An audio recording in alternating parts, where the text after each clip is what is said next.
para que te conozcan por acá mis compañeros y pues comenzar con el módulo. De acuerdo, con mucho gusto. Buenísimo. Bueno, ¿qué tal todos? Buenas tardes. Francisco Salazar es socio fundador de las consultoras Enix, Gadex y Trust Inteligencia de Entorno. Enix se especializa en materia de energía en general e infraestructura, Gadex en gas natural y Trust en administración de riesgos sociopolíticos del entorno. Es también coordinador de Buenas la tardes, Conferencia Isabela, ¿cómo Internacional estás? de Reguladores desde 2016 y miembro del Consejo Mexicano de Asuntos Internacionales COMEXI desde 2017. En 2016 fue el primer Non-Resident Fellow del Instituto de las Américas, así como Executive Fellow de la Escuela de Políticas Públicas de la Universidad de Calgary. Fue presidente del capítulo mexicano del Consejo Mundial de Energía, del WEC, de enero de 2015 a enero de 2017. De 2005 a 2015 fue comisionado presidente de la Comisión Reguladora de Energía por 2 periodos. Durante ese periodo fue uno de los arquitectos de las reformas energéticas y del marco regulatorio mexicano.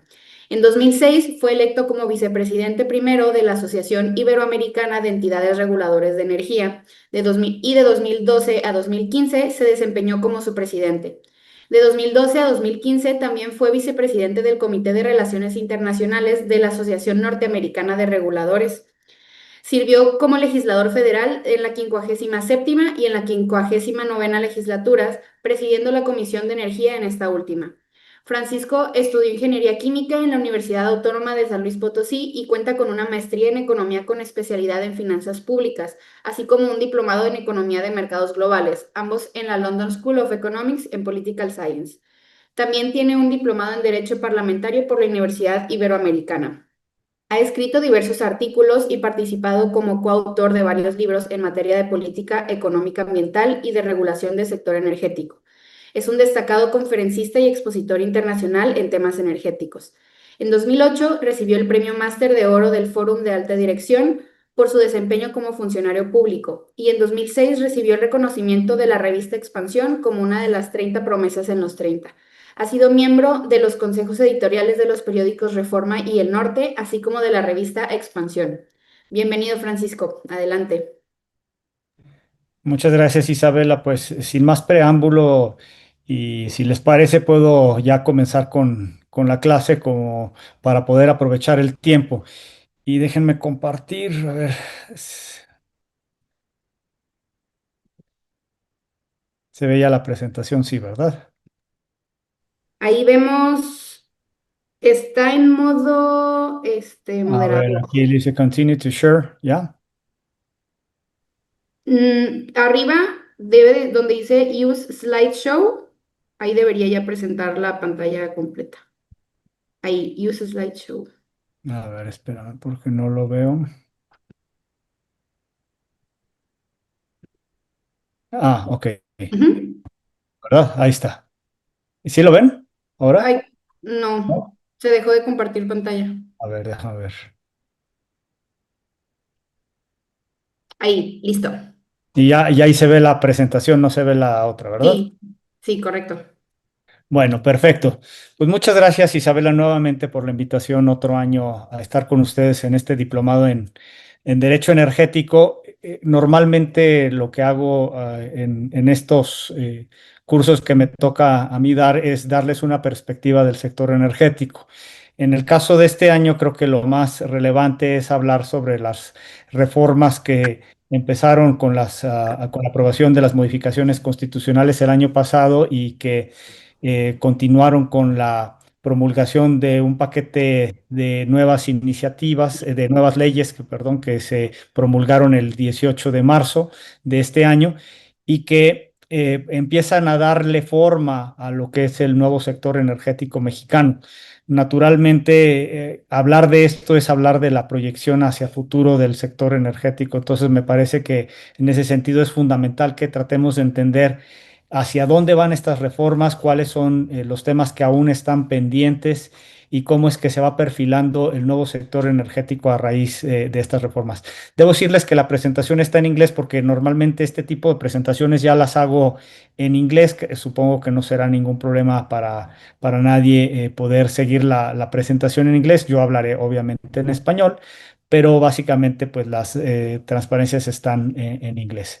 Y bueno, pues para comenzar, creo que lo primero que hay que hacer es pues entender cómo se da el contexto de estas reformas.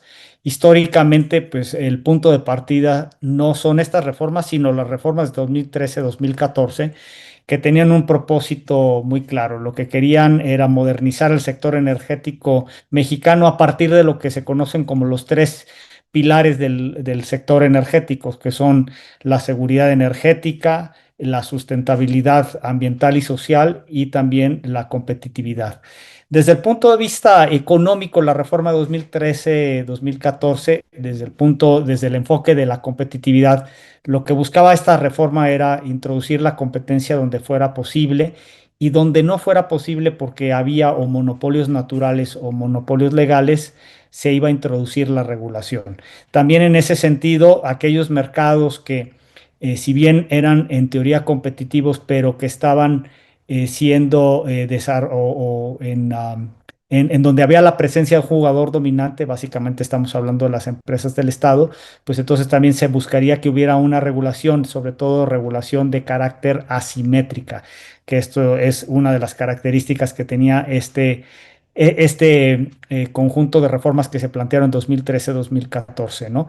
El otro tema que era muy importante es que siguiendo las mejores prácticas internacionales, se buscaba que los monopolios que estaban integrados verticalmente a lo largo de la cadena de valor, tanto en la parte eléctrica como en la parte de hidrocarburos, se desintegraron. Y esto el propósito que buscaba es que no hubiera subsidios cruzados entre las distintas actividades, sobre todo entre aquellas que eran o que tienen un carácter monopólico y aquellas que eran competitivas al menos en potencia. Un tema fundamental fue garantizar el acceso abierto a aquellos insumos esenciales presentes en el sector energético, que básicamente, pues estamos hablando de la red de transmisión, las redes de distribución en la parte eléctrica, o los gasoductos o los oleoductos o ductos de petrolíferos, petroquímicos en el caso de los hidrocarburos. Y para completar este paquete desde el punto de vista económico, otro de los temas fundamentales que se hizo durante la reforma 2013-2014 fue la creación de operadores independientes. Y esto era porque el hecho de que los operadores previamente estuvieran dentro de las empresas públicas no daba certidumbre y no daba garantía de que hubiera un piso parejo para los distintos jugadores. Entonces se constituyeron estos operadores, sí del Estado, pero independientes de los jugadores, independientes de Pemex y de Comisión Federal de Electricidad. Eso por lo que toca, digamos que a la parte que tenía que ver con la competitividad o la asequibilidad de los bienes y servicios del sector energético.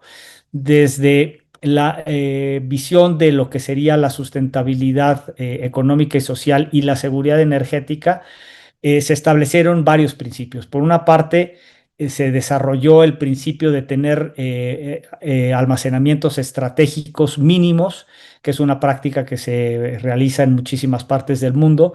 Eso en la parte de hidrocarburos y en la parte eléctrica se establecieron márgenes de reserva mínimos para poder disminuir la probabilidad de interrupciones en el suministro. Y en ambos sectores lo que se buscaba es que hubiera una serie de instrumentos de planeación indicativos para aquellos sectores en donde había competencia y obligatorios en aquellos en donde no había competencia, básicamente en donde el Estado a través de Pemex o CFE tenía una presencia. Se establecieron una serie de principios, perdón, de objetivos claros en términos de transición energética, metas de penetración de energía limpia, sobre todo en la parte del sector eléctrico, pero en términos generales también se vinculó el sector energético con la reducción de emisiones a lo largo de toda la industria. Y se creó un nuevo regulador para el sector hidrocarburos que tenía como su propósito la regulación de la seguridad industrial y también la protección ambiental. Esto también de acuerdo con prácticas, las mejores prácticas internacionales en la materia. Y también desde el punto de vista social se introdujo algo que si bien ya estaba considerado en sus principios desde que México se adhirió al Tratado de la Organización Internacional del Trabajo, básicamente no se había desarrollado toda la regulación que tenía que ver con la manifestación de impacto social y con la participación de los pueblos indígenas en las decisiones que tenían que ver con el desarrollo de infraestructura. Estos fueron los principios básicos que guiaron las reformas de 2013-2014. Y aquí voy a abrir un paréntesis para explicar cómo voy a hacer la presentación. A diferencia de lo que podría ser un análisis meramente jurídico, lo que voy a hacer es un análisis más conceptual, de carácter más económico, de tal manera que ustedes a lo largo del tiempo, sobre todo cuando ya se puedan conocer lo que son los reglamentos de las leyes que fueron promulgadas en marzo de 2018, puedan entender la lógica económica y el sentido que tienen muchas de esas decisiones que se van a tomar a nivel de los reglamentos. Y en ese sentido, lo que voy a hacer es tratar de explicar en cada uno de los segmentos de la industria energética cuál fue la organización industrial, y por organización industrial entiéndase arquitectura de mercado, que se conceptualizó a raíz de la reforma de 2013-2014, y cuál era la participación del Estado en cada uno de estos sectores. Por lo que toca a la parte eléctrica, se abrió a la competencia de manera plena lo que era el mercado de la generación. Si bien antes de la reforma 2013-2014 ya existía la posibilidad de generar electricidad a cargo de los privados, la generación eléctrica por los privados era para aquellas actividades que no se consideraban el servicio público.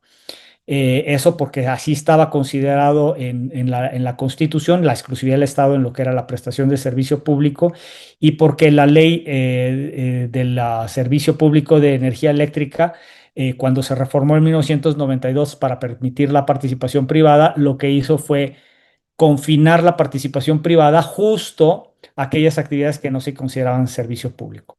Con la reforma constitucional de 2013, en diciembre de aquel año, lo que se hizo fue eliminar esta exclusividad del Estado. Se dejó solamente lo que era la exclusividad del Estado para transmisión y distribución, sin embargo, con una particularidad que ahora explicaré. Y en generación se permitió la competencia plena, al igual que en lo que se conoce como el suministro. El suministro no es otra cosa que la comercialización de electricidad, pero incluyendo todos los servicios que se requieren para poder entregar electricidad y estos servicios agregados al usuario final. Lo que se hizo, como ya les decía, básicamente es separar el operador del sistema. El SENACE, que antes estaba dentro de Comisión Federal de Electricidad, se estableció como un operador independiente, de tal manera que no hubiera un conflicto de interés como lo existía cuando Comisión Federal de Electricidad llevaba a cabo esta actividad. Básicamente, estas actividades que yo decía hace rato que quedaron bajo la exclusividad del Estado, lo que era la transmisión y la distribución, se abrieron para que, por una parte, todos los que quisieran hacer uso de las mismas lo pudieran hacer bajo reglas establecidas por la CRE e implementadas por el operador del sistema, por el SENACE. Pero también, por otra parte, se permitió que los privados pudieran participar a través de contratos firmados con el Estado directamente. Podía ser con la Secretaría de Energía o con el mismo SENACE. Esta característica, si bien es cierto que estaba plasmada en la ley, nunca se implementó.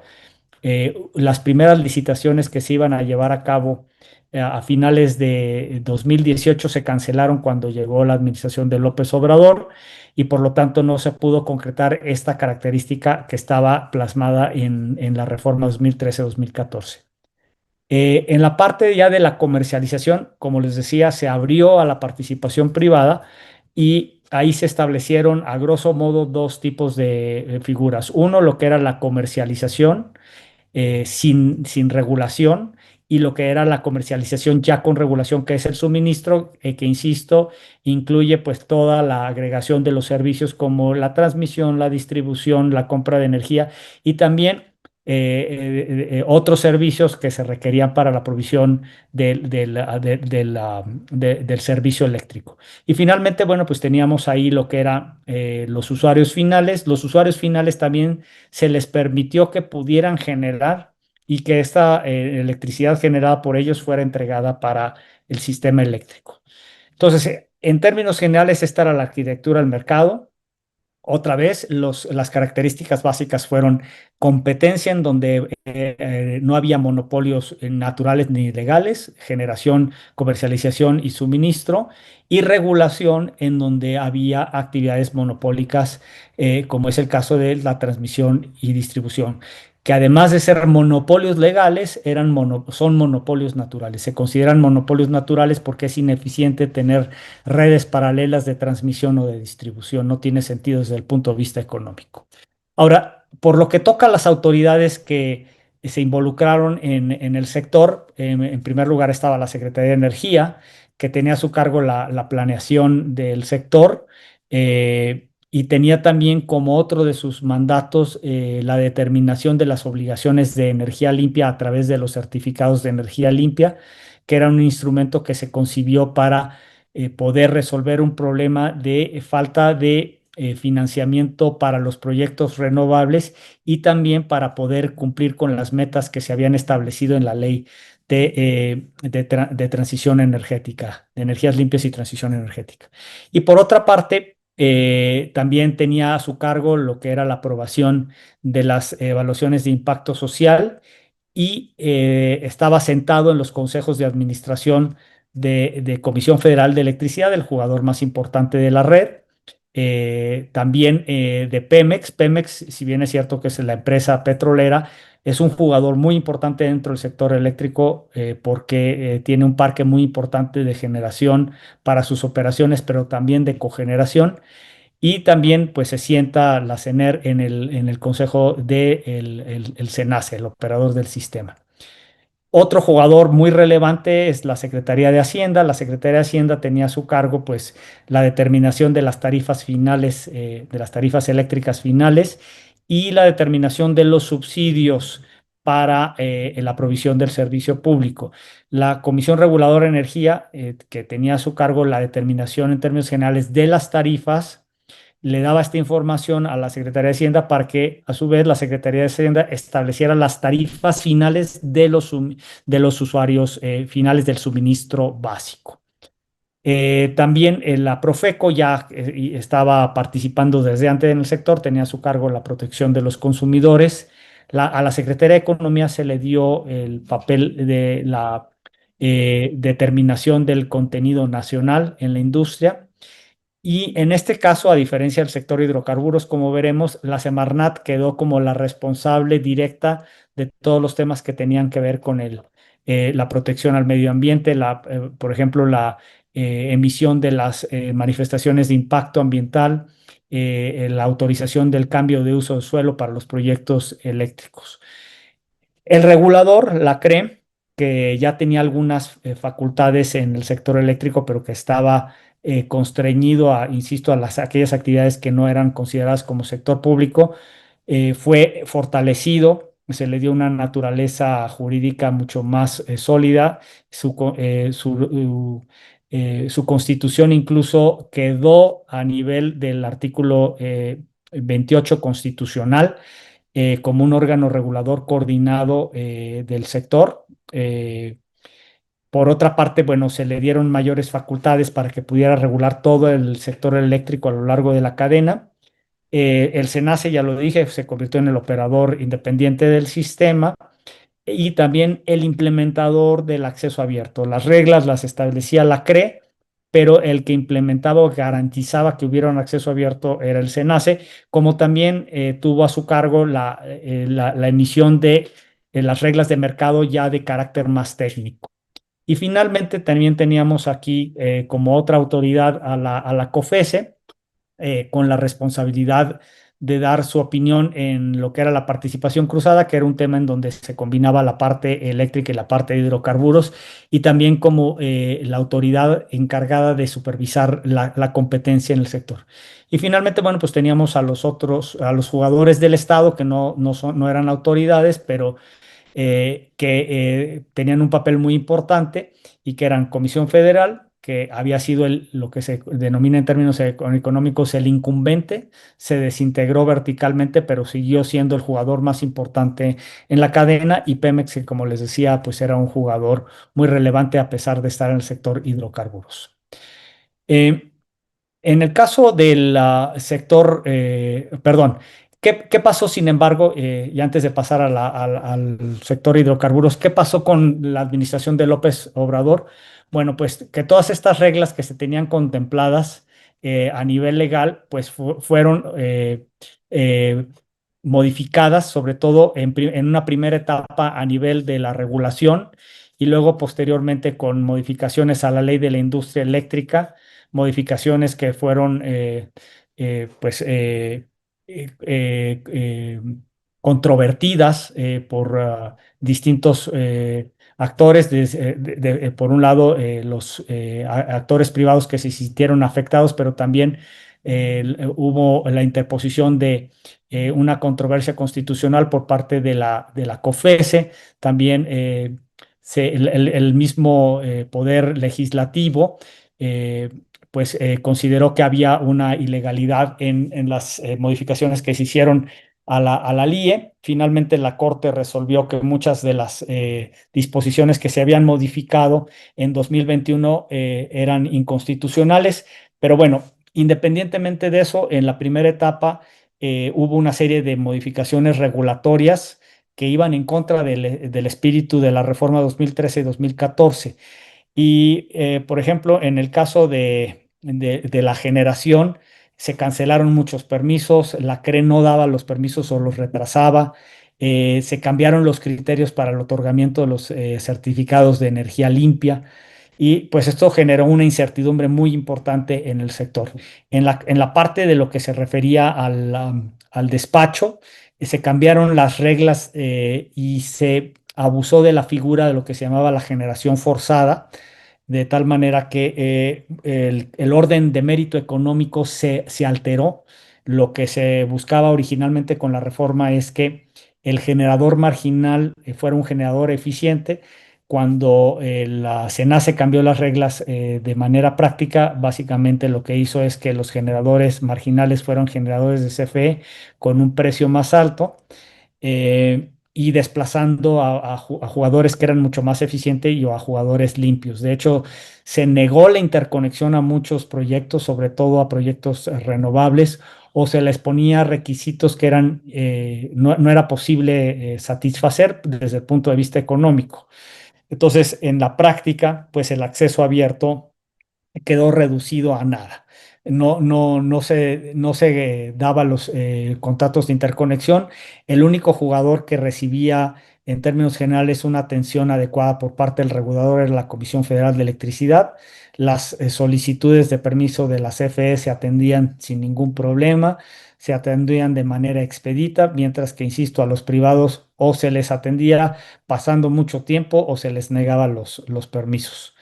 En la parte también de la transmisión y la distribución, los instrumentos regulatorios que habían sido diseñados desde antes de la reforma y que habían sido protegidos en la reforma de 2014, para que se diera certidumbre a los actores del sector eléctrico, se trataron de cambiar, generando también muchísima incertidumbre. Y en la parte, por ejemplo, de lo que era el suministro, se cambiaron también varias de las reglas. Se cancelaron las subastas que había para la adquisición de energía limpia, que habían resultado un éxito.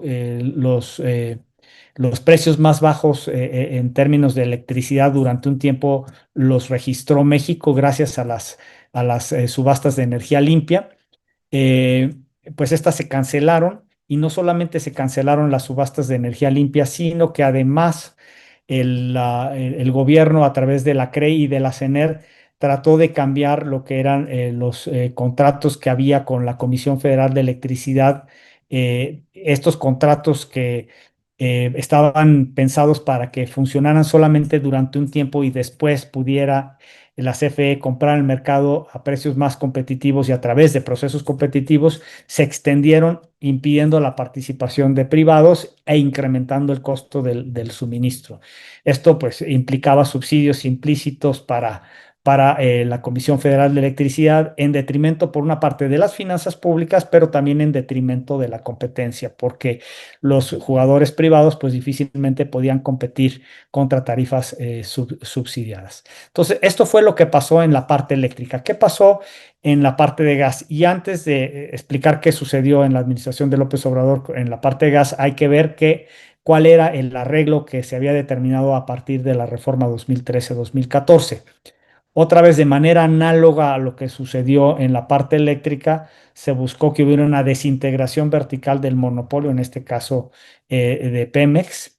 Y por otra parte, lo que se buscó es que hubiera mayor competencia en donde era posible. Se abrió el upstream, es decir, todas aquellas actividades que tenían que ver con la exploración, la producción y la recolección de hidrocarburos y que antes estaban circunscritas a la exclusividad del Estado, se abrieron para que los privados pudieran participar a través de licitaciones, de rondas, de contratos que se firmaban con el Estado. Bueno, pues estas rondas, que otra vez habían sido sumamente exitosas, se cancelaron, y entonces el único jugador que pudo seguir actuando fuera de aquellos que ya habían firmado contratos, pues fue Petróleos Mexicanos. Obviamente, pues eso dio como resultado que la producción del país cayera de manera bastante fuerte, y en vez de lograr el objetivo de subir la producción alrededor de 2.3, 2.4 millones de barriles diarios, estuvo finalmente en 1.6 millones de barriles. Todo eso resultado, insisto, de que no se permitiera la participación privada y se centrara la parte de la producción y la exploración en Petróleos Mexicanos. Pero bueno, lo que quiero decir es que esta parte que estaba abierta fue un tema muy importante desde el punto de vista de atraer inversiones, atrajo muchas inversiones. Y no solamente fue la apertura que se hizo en el upstream, sino también en lo que se conoce como el midstream, que son actividades de almacenamiento y transporte. En el caso del almacenamiento, no había la participación de privados, el único que podía llevar a cabo estas actividades, perdón, en el caso del gas, perdón, en el caso del gas sí se permitía el almacenamiento por parte de privados.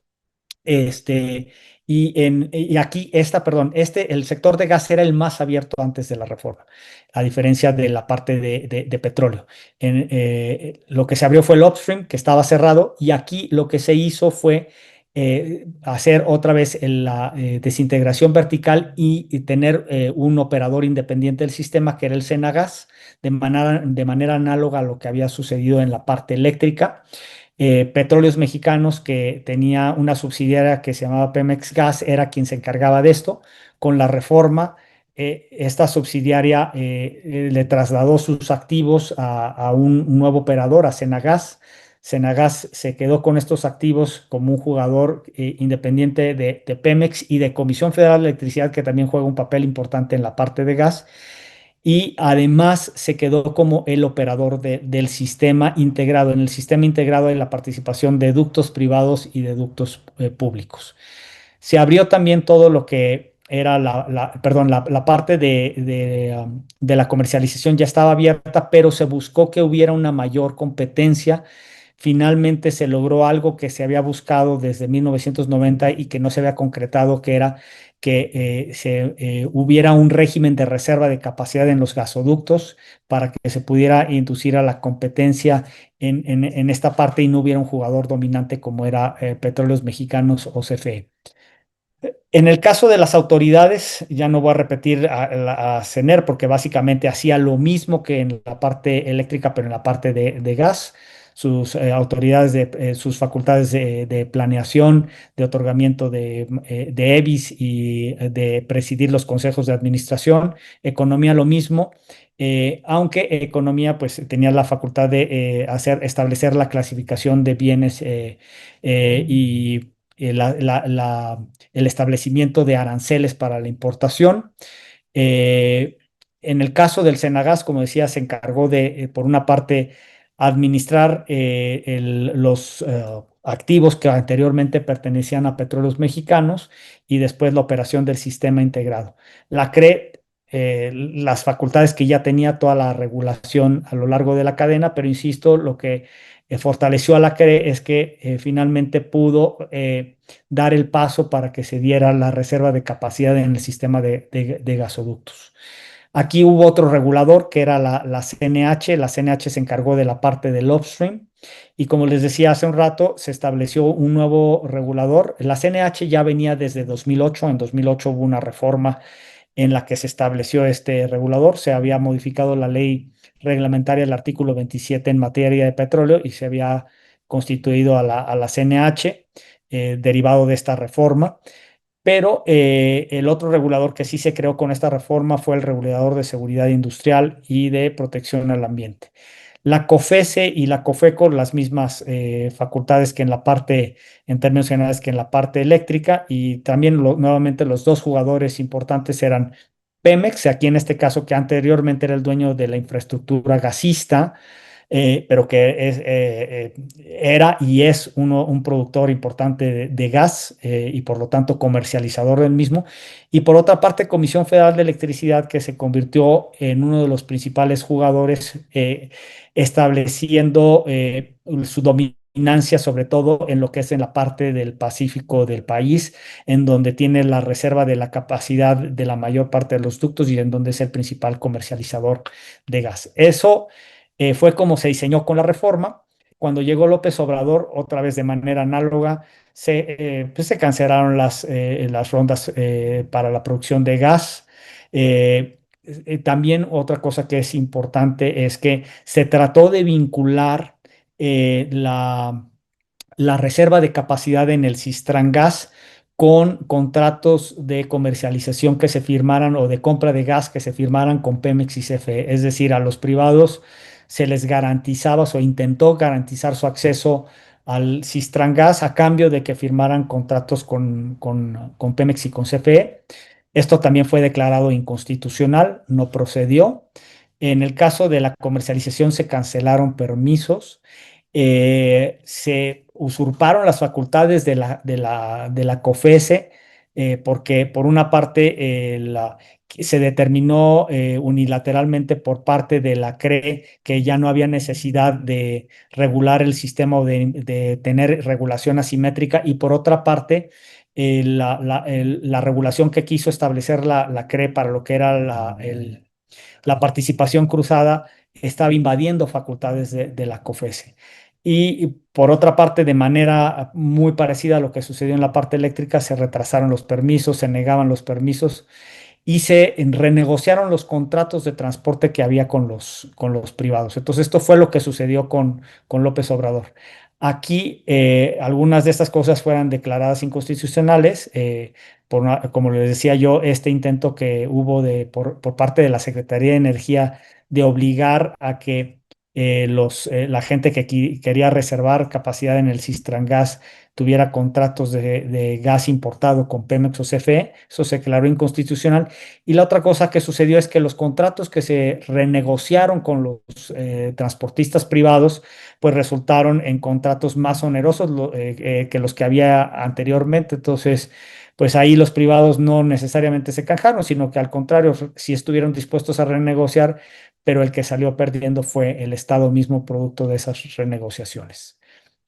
En la parte de los derivados del petróleo, otra vez aquí, a diferencia de gas, no estaba abierto el midstream, todo lo demás es análogo a lo que sucedió con el gas, se abrió la parte del upstream, pero en el caso del midstream aquí sí estaba cerrado.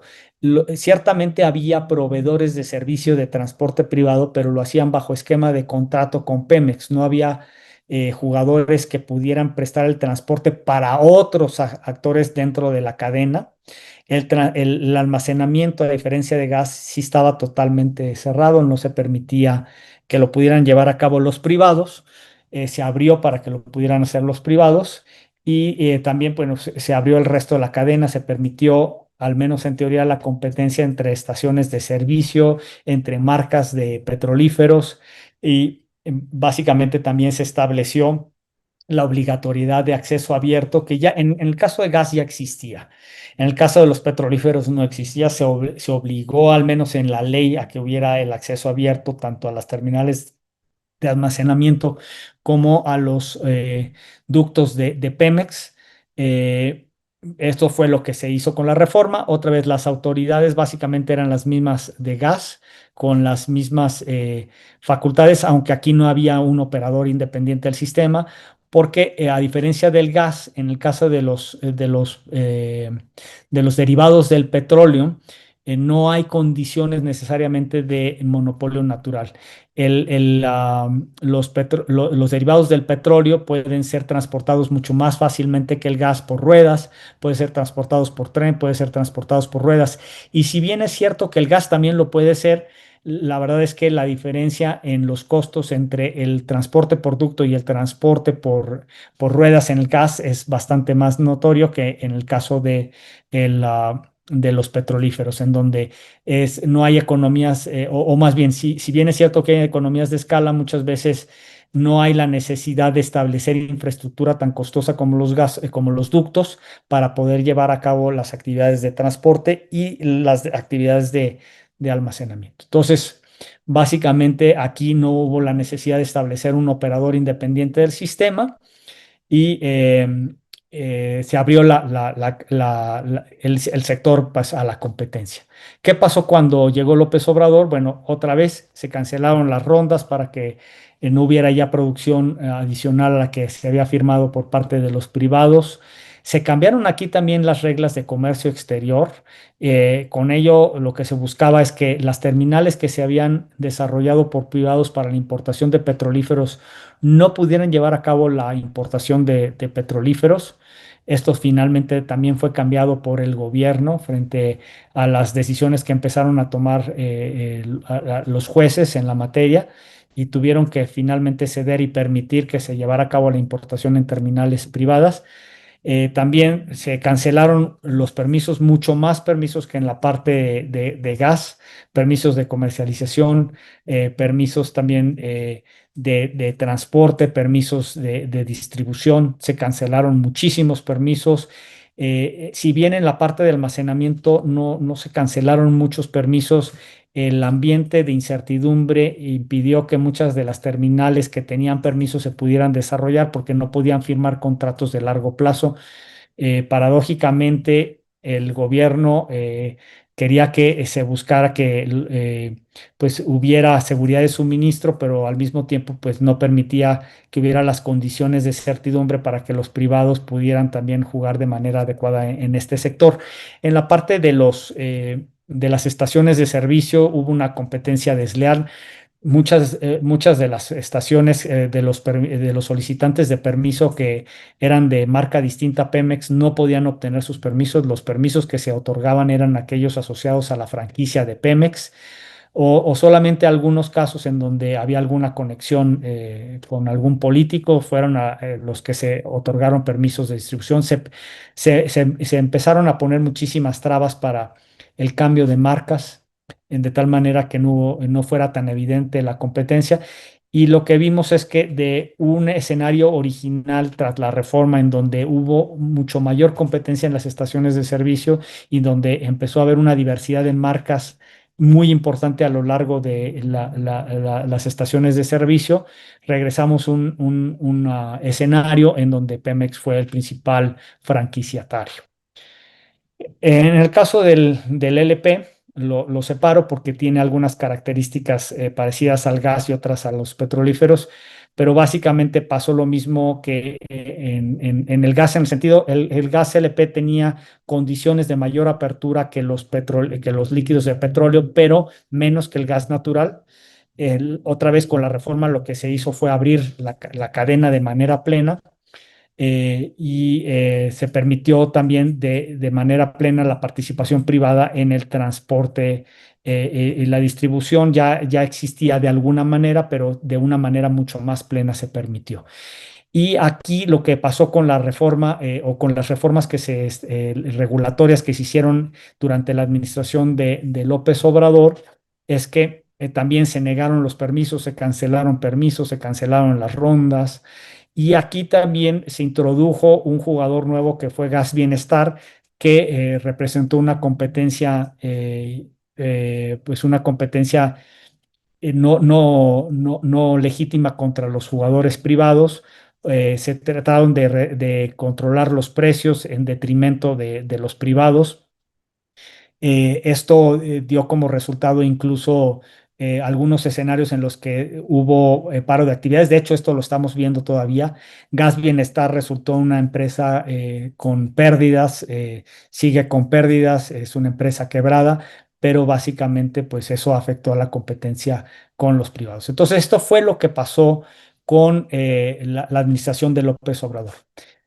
Como muchas de estas medidas regulatorias fueran declaradas inconstitucionales, entonces, y no solamente eso, sino que por ejemplo, en el caso eléctrico, la reforma constitucional que quiso impulsar el presidente López Obrador no tuvo la mayoría calificada que se requería para procesar. Entonces, pues no, a final del día no estuvimos entrampados entre un marco legal que establecía condiciones de competencia, una serie de regulaciones que eran ilegales o que eran inconstitucionales, pero que a final del día no permitían que lo que se había derivado de la reforma 2013-2014 aplicara de manera plena. Entonces, pues estuvimos en un impasse que generó que hubo una caída importantísima en las inversiones privadas durante ese tiempo. Pero llegó la elección, ganó la presidenta Sheinbaum, se les otorgó una mayoría que a juicio de muchos, incluido a mi juicio, una mayoría que no les correspondía, pero esta mayoría les permitió reformar la Constitución. Y bueno, pues con esta mayoría en el año pasado reformaron por una parte el artículo 27, 28 y 25, 27, 28 para cambiar la naturaleza de las empresas del Estado, que antes eran empresas productivas del Estado, se les dio la naturaleza de empresas públicas del Estado, como si al ser del Estado no fueran públicas, cosa que es un absurdo. Pues, si son del Estado, son públicas. Pero también la otra cosa que se hizo de manera muy importante fue con el pretexto de simplificar la estructura gubernamental, pues se eliminaron a los órganos reguladores independientes, la CNH y la CRE, pero también por otra parte, pues la COFESE.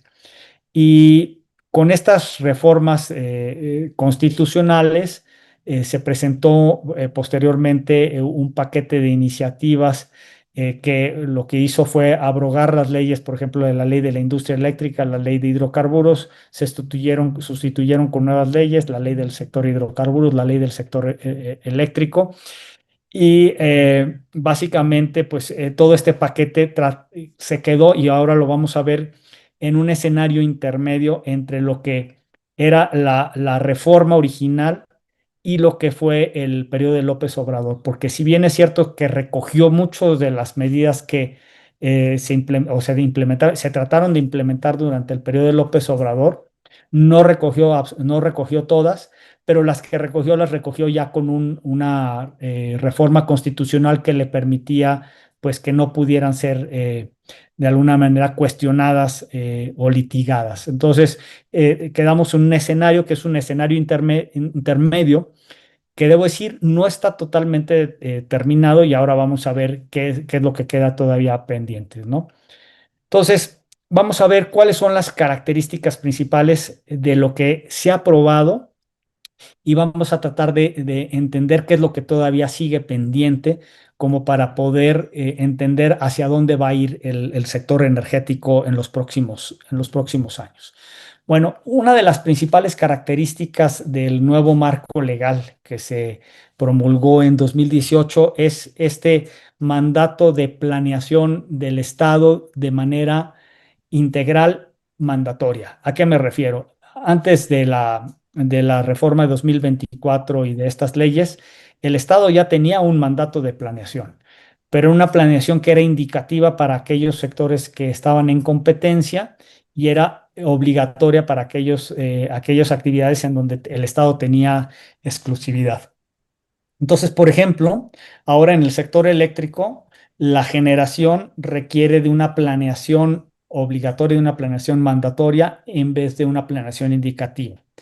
Y esto tiene implicaciones importantes porque la misma ley del sector eléctrico vincula el otorgamiento de los permisos con temas como la seguridad nacional, y al final del día lo que se entiende es que los permisos serán otorgados en la medida que coincidan con la planificación obligatoria que va a establecer el Estado. Entonces, obviamente, pues esto reduce el margen de acción de los privados. Los privados en la reforma anterior podían desarrollar donde quisieran siempre y cuando hubiera una solución económica y una solución técnica.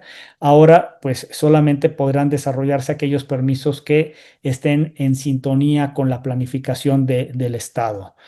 Eh, Otra cosa que es muy interesante porque parecería contradictoria es que mientras que en el marco anterior había lo que se llamaba el PIRSE, que era el programa de instalación y retiro de centrales eléctricas, que sobre todo aplicaba Comisión Federal de Electricidad, pero aplicaba de manera indicativa, no de manera obligatoria, ahora es obligatoria. Y esto es interesante porque parecería que ahora sí quieren que lo que se le instruya a Comisión Federal de Electricidad se aplique, como si en el pasado no aplicara, o sea, como si Comisión Federal de Electricidad no atendiera las instrucciones de la Secretaría de Energía. Bueno, esto es en la parte eléctrica. En la parte de hidrocarburos, nuevamente aquí se introduce la planeación de carácter obligatoria. Se deja a un lado la planeación indicativa para aquellas actividades que eran de competencia. De manera integral queda esta planificación obligatoria y nuevamente también aquí la participación privada a través de los permisos pues está sujeta a que esté inserta dentro de esta planificación mandatoria por parte del Estado. Entonces, esto digamos que son las características particulares de las implicaciones de la planeación en la parte de eléctrica y en la parte de hidrocarburos, pero en términos generales también hay otros elementos que son importantes y que tienen que ver con la planeación. Se favorece para que en la planeación se tome en cuenta las energías limpias, la transición energética y la descarbonización.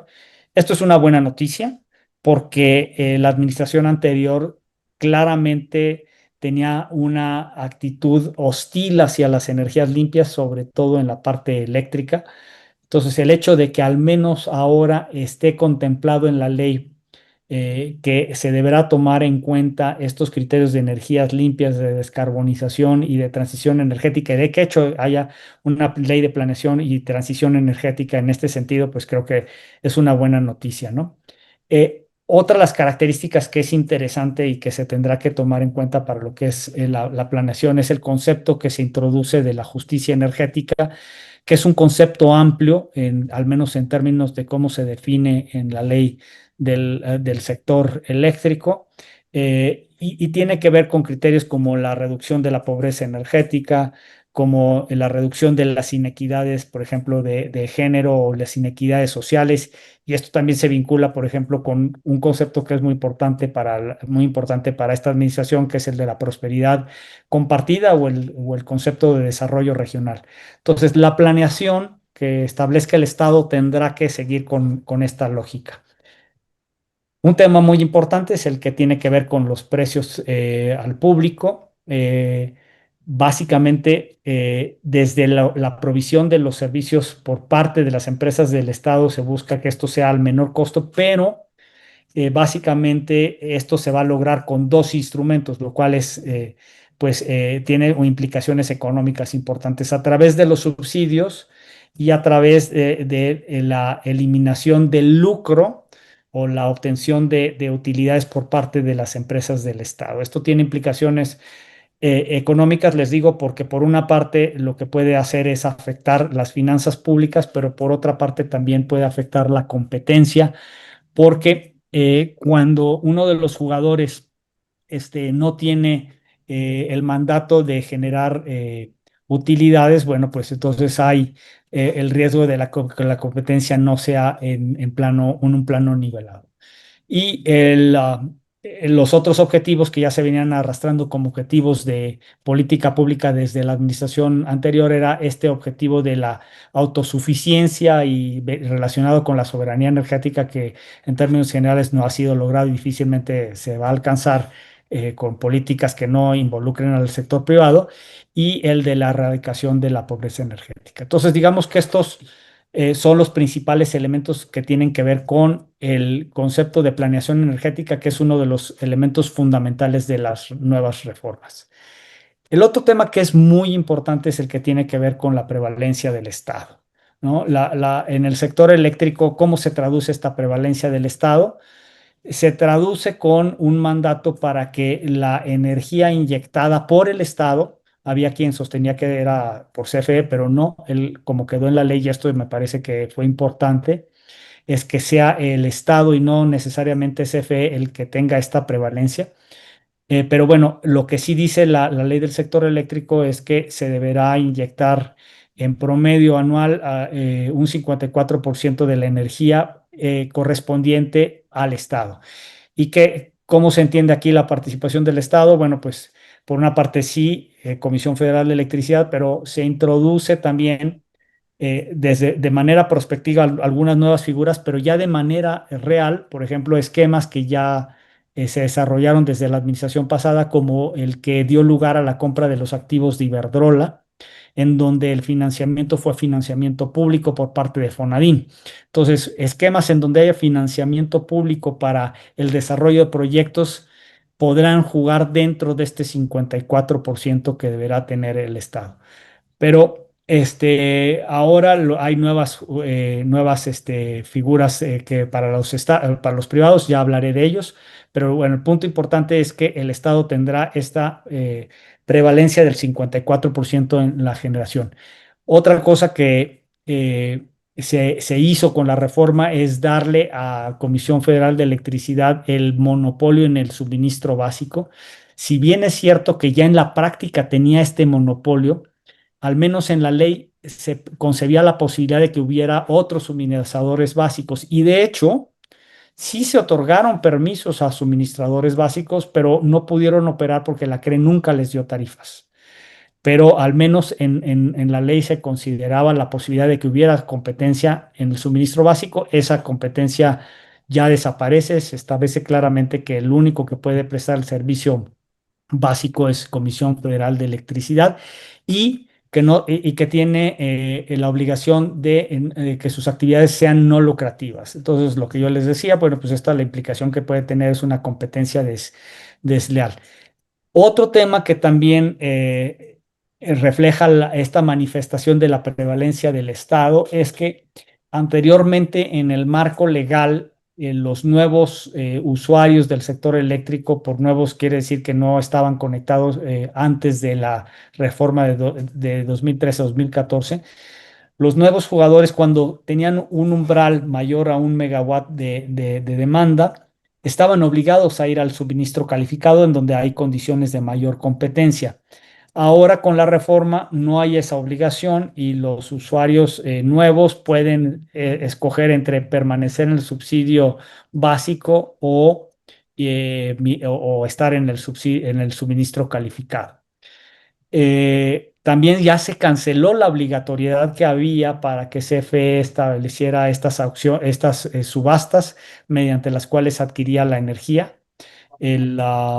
Esta obligación que tenía todo un sentido de buscar las mejores condiciones, los mejores precios para la Comisión Federal de Electricidad ya no está.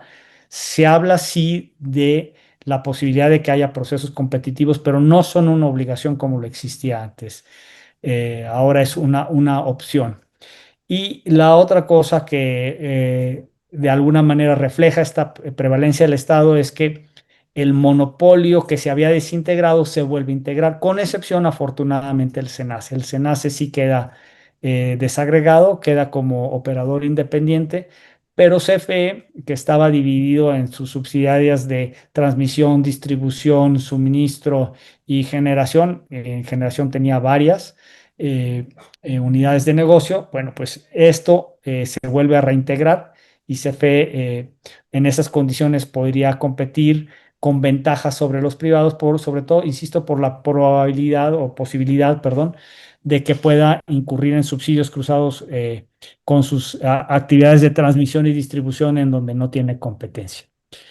Y finalmente, el otro reflejo de esta prevalencia del Estado es lo que ocurre en el autoconsumo. En el caso del autoconsumo, Comisión Federal de Electricidad tiene el monopolio o los derechos exclusivos para básicamente lo que es ¿Me escuchan? Hola, hola, ¿me escuchan? Ah, perdón. Sí. Se queda con suministro, perdón, la venta de excedentes del autoconsumo. Esto queda como un derecho exclusivo de Comisión Federal de Electricidad. Los servicios de respaldo quedan exclusivamente otorgados a Comisión Federal de Electricidad y la representación de los generadores bajo el esquema de generación distribuida en el mercado mayorista se convierte en una exclusividad de Comisión Federal de Electricidad.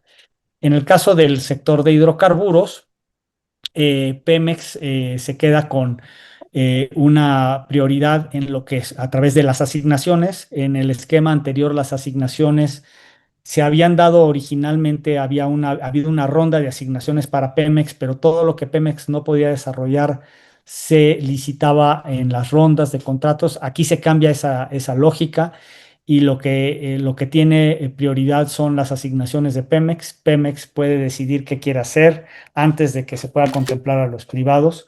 En todo momento lo puede decidir y lo puede decidir hacerlo solo o hacerlo con los privados.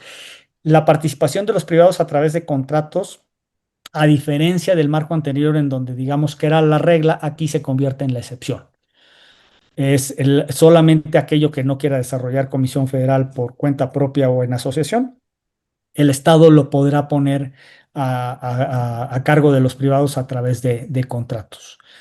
En el caso del acceso a las redes de ductos o las redes de almacenamiento, las redes eléctricas, no existe la obligación del acceso abierto para Pemex y Comisión Federal de Electricidad, lo cual pues hace para todo efecto práctico nugatorio el acceso abierto, porque pues ellos son los dueños de esa infraestructura y por otra parte pues son los que tendrían que permitir que jugadores más pequeños pudieran tener acceso a esas instalaciones esenciales.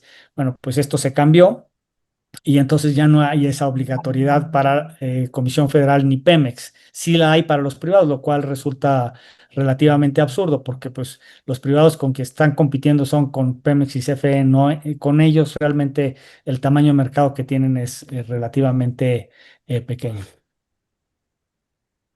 Y la otra cosa que se hace es que se elimina la obligatoriedad de sujetarse a la revisión de la participación cruzada, tanto a Pemex como a Comisión Federal de Electricidad. Otra vez, pues parecería que esto, per- perdón, no tiene mucho sentido porque, pues estas reglas para quienes tenían sentido económico que aplicaran es para los jugadores grandes como Pemex y Comisión Federal de Electricidad.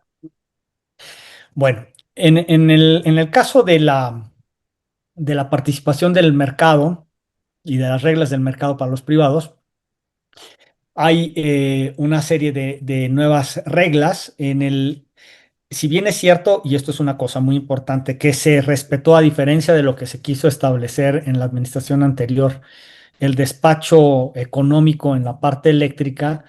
Lo que es cierto es que, bueno, permanece esta prevalencia del Estado, pero bueno, al menos el despacho económico se dejó y se abrió la posibilidad para la participación privada con el Estado a través de lo que se llama la producción de largo plazo, que en términos coloquiales es lo que ya se había desarrollado con la ley del servicio público, los productores independientes de energía o los IPPs. También se abre un esquema que ya se había experimentado previamente en los noventas con la reforma de la ley reglamentaria del 27 constitucional en materia de petroquímica y es la posibilidad de asociaciones mixtas en donde el Estado tiene la mayoría. En aquel entonces la mayoría era solo el 51, o sea, ahora se establece el 54%. En lo personal, yo creo que esta no va a funcionar muy bien porque ni cuando estaba en el 51-49 fue atractiva y no se desarrolló ningún proyecto, pero bueno, vamos a ver. Y se establece también otras formas, así se establece en la ley y esto pues parecería que podría abrir el espacio para otros esquemas. Naturalmente, dentro de estas otras formas están estos arreglos como el que les había mencionado, en donde los fondos que desarrollan proyectos utilizando financiamiento público de Fonadín o de la banca de desarrollo. Entonces podrán ser considerados como figuras de participación privada con el Estado y cuentan para el 54%. Los privados también podrán participar sin ningún tipo de vínculo con el Estado por el 46% que resta del mercado. Que hay una cosa aquí que decir que es importante. Este 54-46 se refiere al mercado que está interconectado. De tal manera que todo aquello que no esté interconectado no cuenta para efectos de este porcentaje. Y entonces, esto es cuando todo lo aquello que no esté interconectado puede ser desarrollado hasta el 100% por los privados. La otra cosa que se estableció es el modelo del autoconsumo. El autoconsumo, como queda en la nueva ley, es como una mezcla de lo que era el abasto aislado en la ley de la industria eléctrica y lo que era el autoabastecimiento en la ley del servicio público de energía eléctrica, aunque sí representa un avance importante a lo que había durante la administración pasada. De todas maneras, como les decía hace rato, existe algunas partes en donde el único que puede interactuar con el autoconsumo es la Comisión Federal de Electricidad. Pero la otra cosa que es interesante es que se establece mucho mayor flexibilidad para el desarrollo de redes privadas y para la posibilidad de venta de energía eléctrica entre privados dentro de este tipo de instalaciones. Entonces, creo que esto ayudará sobre todo a los parques industriales en donde el gobierno ha puesto un interés importante para que se desarrolle la participación privada. Eh, en el caso del sector de hidrocarburos, digamos que un mensaje importante es que se busca que todos los proyectos asociados al Sistrangas sean desarrollados por el sector privado, no por el Estado. Aquí lo que habrá que ver es si en el caso de los proyectos no estratégicos en donde se requería de financiamiento público y sobre todo apoyo público, si va a existir este financiamiento público, porque si no, difícilmente se van a poder desarrollar. Pero bueno, lo importante es que al menos si se manda el mensaje de que se quiere que sea el sector privado el que los desarrolle. Se mantienen las reglas de acceso abierto, aunque insisto, pues no son para Pemex, lo cual pues reduce mucho el impacto que podría tener esta regulación. eh, la participación privada en el resto de la cadena sigue estando regulada, pero sí el marco regulatorio de alguna manera tiene que priorizar la planeación del Estado, como ya lo mencionaba antes, y los objetivos de política pública del gobierno. También pues, las reglas en las que se permite la participación privada se hacen más estrictas, las sanciones también se hacen más estrictas. Esto ya venía desde las reformas que se habían hecho a la ley de la industria de hidrocarburos en 2021, pero bueno, aquí se establece de una manera más importante y se introduce en la ley algo que ya se venía manejando a través de las misceláneas fiscales y de otro tipo de instrumentos establecidos por la Secretaría de Hacienda y por el SAT, que tiene que ver con los controles volumétricos. Entonces, esto es lo que tiene que ver con la participación privada. Eh, y luego, en lo que tiene que ver con las empresas del Estado, que es el otro cambio importante, se cambia la vocación, como ya les decía, con la reforma constitucional a finales del año pasado.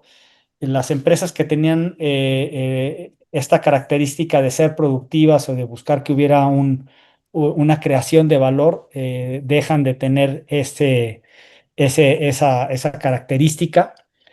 Antes, pues si bien es cierto que estaban vinculadas al sector energético, se habían sacado del sector paraestatal, ahora regresan al sector paraestatal, están dentro, se sectorizan nuevamente dentro de la Secretaría de Energía.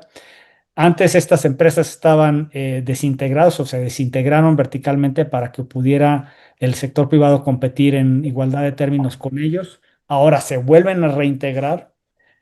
Antes tenían subsidiarias justo también derivado de esa separación vertical, pero también de pensar que tuvieran mayor flexibilidad para que pudieran operar como verdaderas empresas. Ahora se vuelven a consolidar, solamente se les deja algunas empresas afiliadas o filiales, perdón. Sus actividades ya dejan de ser monopolio. O sea, si bien es cierto que cumplen con todas las características de ser un monopolio en cuanto que representan una exclusividad para esa actividad económica, la ley las exenta del tratamiento de monopolio, no se les considera que sean monopolios.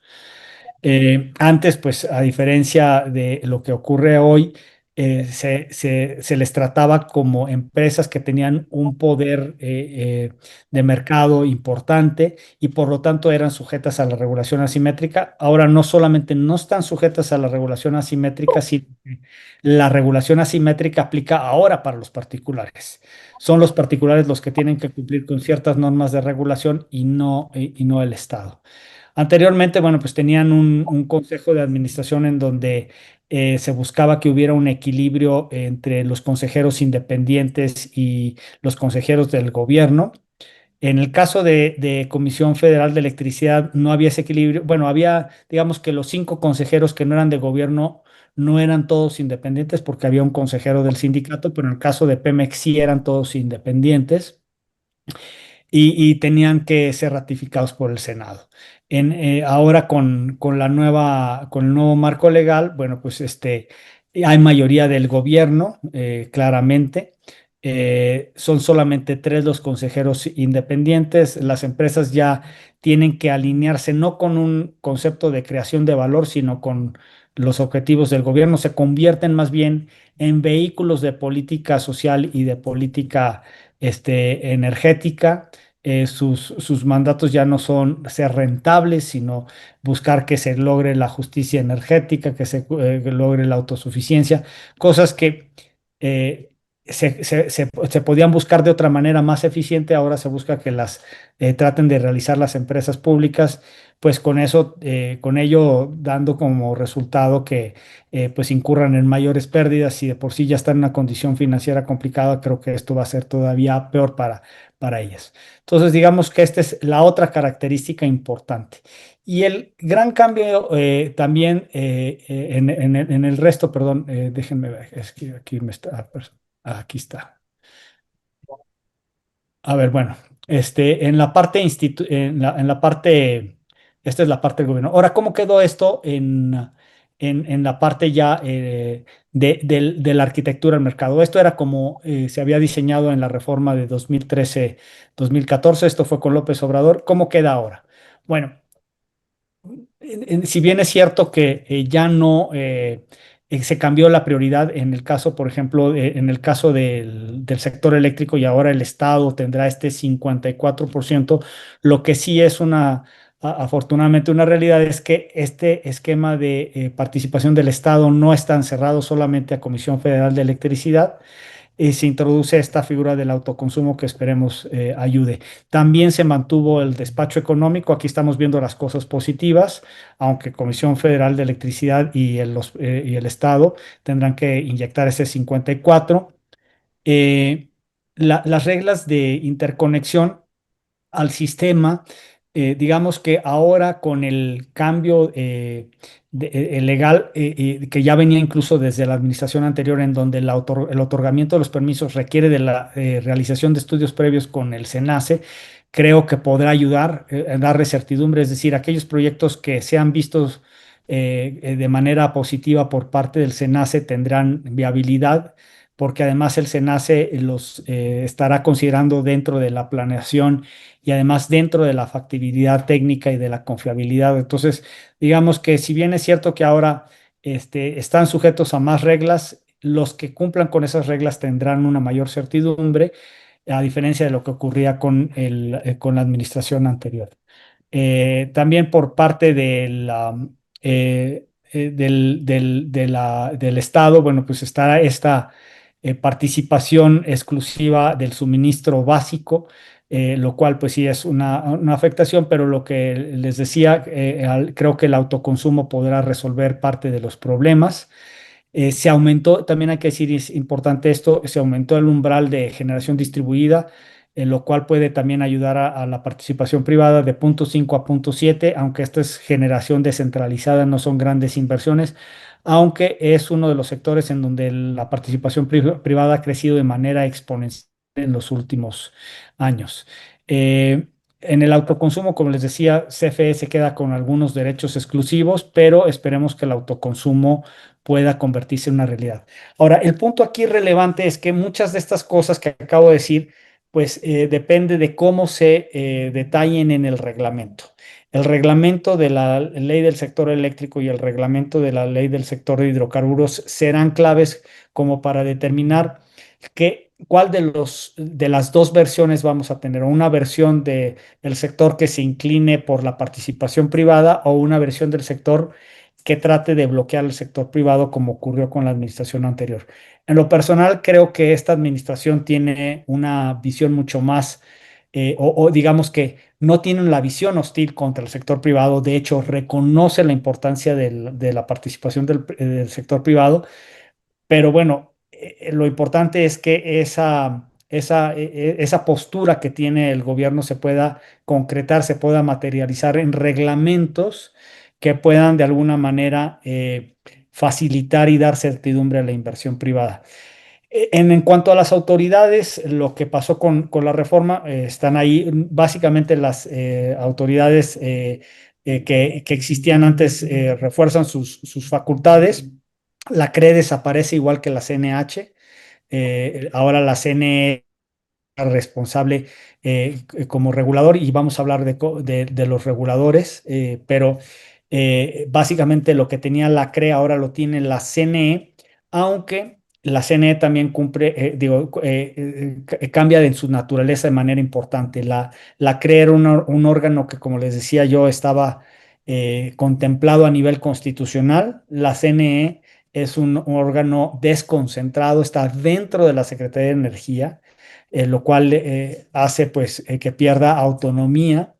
Además, su composición es una composición en la que quien tiene la mayoría de las decisiones es la misma Secretaría de Energía. Entonces, pues esto cuestiona mucho la independencia.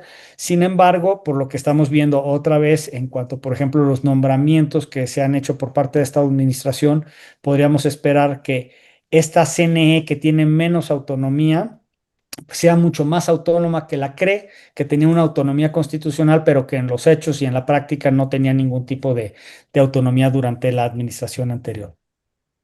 El SENACE sigue siendo el operador del sistema, lo cual es una grandísima ventaja. Debo decirles que durante la administración de López Obrador se buscó que el SENACE regresara a Comisión Federal de Electricidad. Afortunadamente esa idea no prosperó con esta administración, y entonces sigue como operador independiente. Como desapareció también la COFESE, no sabemos exactamente qué tanta participación vaya a tener la nueva Comisión Nacional Antimonopolios. No sabemos, ahora, por ejemplo, todo lo que era la opinión en participación cruzada es optativa. Si se la pide la Secretaría de Energía, pues la va a dar, o si la pide la CNE. Si no, no hay una obligación del solicitante de contar con el visto bueno de esta nueva Comisión Nacional Antimonopolios.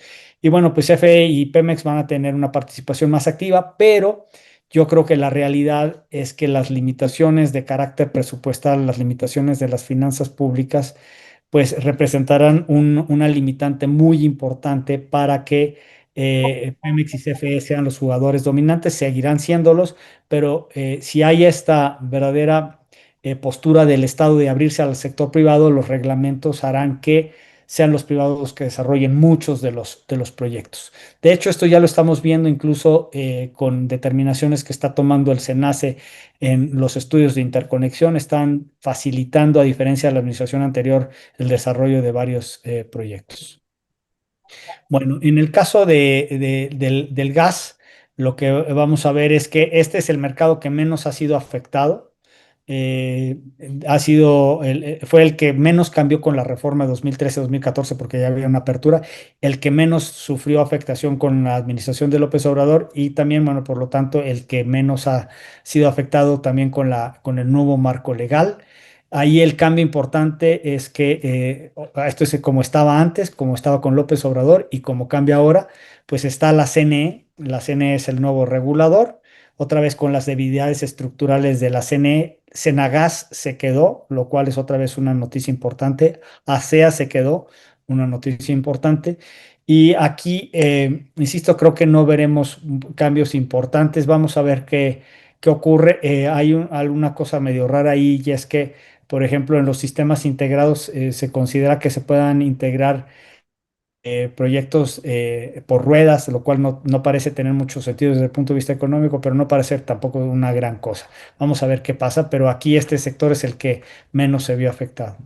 La parte, luego, por lo que toca a la parte de petrolíferos, esto era como estaba de la reforma, como estuvo con López Obrador, y ahora pues obviamente estamos en una circunstancia menos favorable que la que se establecía para los privados en el marco legal de 2013-2014, pero mucho más favorable que el que estaba en la administración de López Obrador, sobre todo porque hay mayor certidumbre, porque se espera que el Estado no tenga una actitud tan hostil, si bien es cierto que muchas de las regulaciones que se establecieron durante la administración de López Obrador todavía están ahí.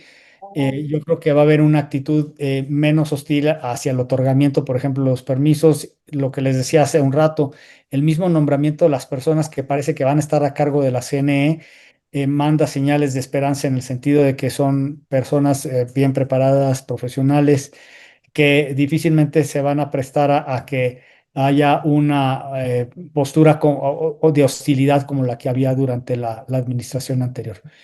Y en el caso del LP también, aquí vamos a ver algo así similar. Aquí en el LP estamos ya enfrentando una primer crisis de esta administración, porque como yo les decía, una de las cosas que se aprobó dentro de las cosas, de los cambios de mentalidad con el nuevo marco legal es el control sobre los precios públicos. Este control sobre los precios públicos que se quiere ahora poner en el caso del gas LP ya incluso está generando amenazas de paro por parte de los distribuidores que están diciendo que bajo los precios controlados no pueden recuperar todos sus costos. Vamos a ver, pero en términos generales, también aquí al menos parecería que no hay una hostilidad por parte al menos del regulador.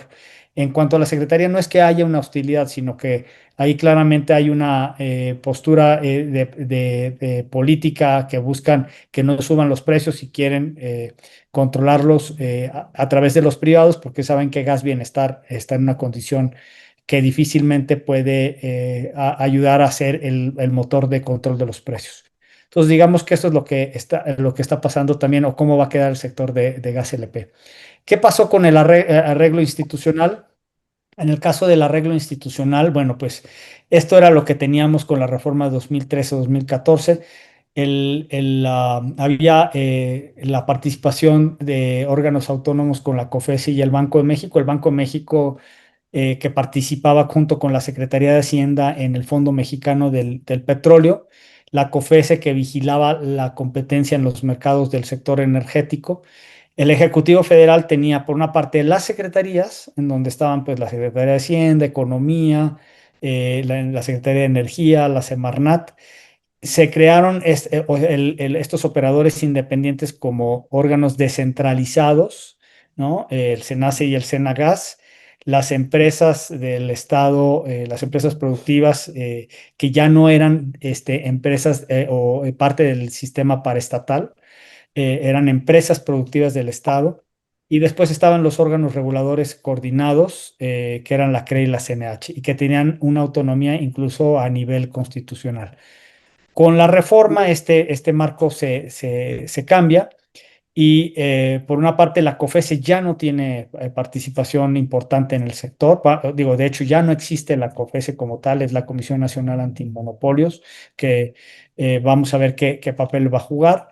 En el caso de los reguladores que antes eran órganos reguladores autónomos a nivel constitucional, pasan a ser otra vez órganos desconcentrados como lo eran antes de la reforma de 2013-2014, en la misma condición de naturaleza jurídica que tenía la CEA, y las empresas del Estado, pues vuelven a ser paraestatales. Afortunadamente el SENACE y el SENAGA se quedan, pero insisto, las empresas del Estado pasan de nuevo al sector paraestatal. Y bueno, y con esto termino este rápido y a la misma vez ambicioso descripción de lo que ha pasado con las nuevas leyes y dejo aquí el micrófono abierto para preguntas y comentarios.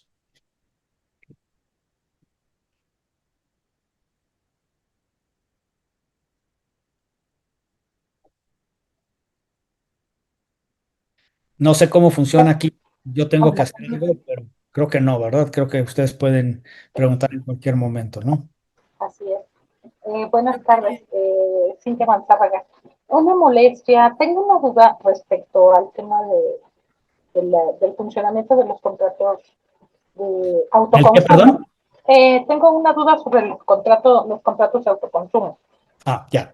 ¿Se van a manejar mecanismos que van a ser, señala usted que van a ser pues un aliviane para el sistema respecto al funcionamiento del mercado comparado con los contratos de productores independientes de energía? La diferencia es que ahora pagan porteo. ¿Se hace atractivo este esquema bajo ese mecanismo? No, a ver, vamos a tratar de distinguir un poco. Los productores independientes no tienen que ver con esta figura. El autoconsumo es un esquema que se parece, es lo que yo decía, y es una mezcla entre lo que era el autoabastecimiento, que derivó de las reformas en 1992 a la Ley de Servicio Público de Energía Eléctrica, y lo que era el abasto aislado. El abasto aislado era la figura que se considera en la ley de la industria eléctrica. Durante los primeros años o los años posteriores inmediatos a la implementación de la ley de la industria eléctrica, a nivel regulatorio se creó una figura que se llamaba la generación local. Y la generación local era un esquema que permitía que los privados, un privado que fuera distinto al consumidor de energía, pudiera invertir en una empresa o en una central de generación y esa energía vendérsela a los consumidores, por ejemplo, que estuvieran dentro de un parque industrial. Cuando llegó la administración de López Obrador, se canceló la figura de generación local y el abasto aislado quedó circunscrito solamente para las empresas, o sea, para que pudieran obtener permisos las empresas que consumieran esa energía y que fueran del mismo grupo de interés económico. Esta característica todavía no ha sido resuelta de manera plena en la ley del sector eléctrico, pero se espera que haya mucho mayor flexibilidad en el reglamento. Lo que sí es un hecho es lo siguiente. Primero, lo que sí ya es una mayor flexibilidad para que pueda venderse la electricidad a terceros dentro de los parques y para que la constitución de redes particulares pueda de alguna manera desarrollar proyectos de manera más integral. Esto era muy complicado de realizarse con la administración anterior. Cuando se desapareció la figura de generación local, era muy difícil que esto se desarrollara. Entonces, vamos a ver cómo se desarrollan estos temas a nivel del reglamento. Yo no quisiera cantar victoria, pero tengo la impresión que van a resolverse de manera positiva. ¿Por qué? Porque claramente la secretaria de Energía, la presidenta, en los avisos, en los anuncios que han hecho, en las presentaciones que han hecho, le han tratado de dar una importancia fundamental a esta figura como una solución a el crecimiento de la demanda industrial que no puede ser atendido por parte de Comisión Federal de Electricidad a nivel distribución. Esto es una realidad que ellos reconocen, es algo que para ellos resulta clave en el contexto del ahora relativamente fallido nearshoring, pero independientemente de que haya nearshoring o no haya nearshoring, lo que hace es una realidad es que la demanda industrial sigue creciendo y es insatisfecha en este momento por parte de Comisión Federal de Electricidad.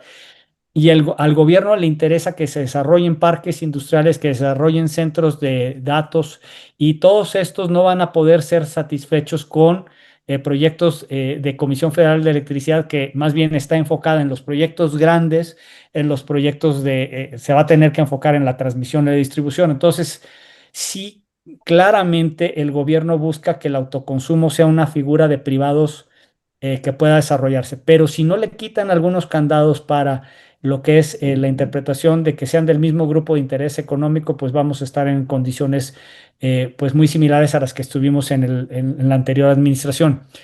Vuelvo a insistir que yo veo una actitud positiva porque además, si ustedes se fijan en las presentaciones y además está en la ley, se busca que haya un tratamiento ágil y un tratamiento expedito para los proyectos que tengan menos de 20 megas.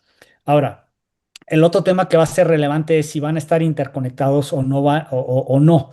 Si van a estar interconectados, que la verdad es que en términos prácticos casi todos los proyectos requieren estar interconectados para la compra de faltantes, ¿no? O para el problema de un problema de respaldo. Pero bueno, en el caso de los proyectos que no estén interconectados, pues ahí sí, digamos que va a ser más fácil para el sector privado, pero también tiene problemas para los centros de carga. Entonces, vuelvo a insistir, este tema que al menos en el discurso parece ser visto por el gobierno como una solución para el crecimiento de la demanda industrial, sobre todo a nivel de parques industriales, tendrá que ser desarrollado de una manera positiva en el reglamento. Vamos a ver, por eso yo digo que esto está todavía en desarrollo. Hay una analogía que a mí me gusta hacer entre lo que está sucediendo ahora y lo que sucedió en 1993. En 1993 se expidió el reglamento de la Ley del Servicio Público de Energía Eléctrica como respuesta a las reformas que se hicieron en 1992 para permitir la participación privada. El reglamento de la Ley de Servicio Público de Energía Eléctrica lo que hizo fue precisamente tratar de ampliar al máximo posible la participación privada. Yo creo que aquí lo que se busca es justo lo mismo, que los reglamentos amplíen al mayor grado posible la participación privada. Pero bueno, todavía no se publican, no lo sabemos. Esto es lo que yo puedo leer de los mensajes. Espero que así sea por el bien del país y además incluso creo que en el gobierno están conscientes de lo complicado que es el poder satisfacer el crecimiento de la demanda solamente con Comisión Federal de Electricidad. Muchas gracias. Creo que alguien más está ahí con la mano levantada. Caterina Espinosa, dice. Sí. Hola, buenas tardes. Muchas gracias por la presentación. Yo tengo una duda en cuanto a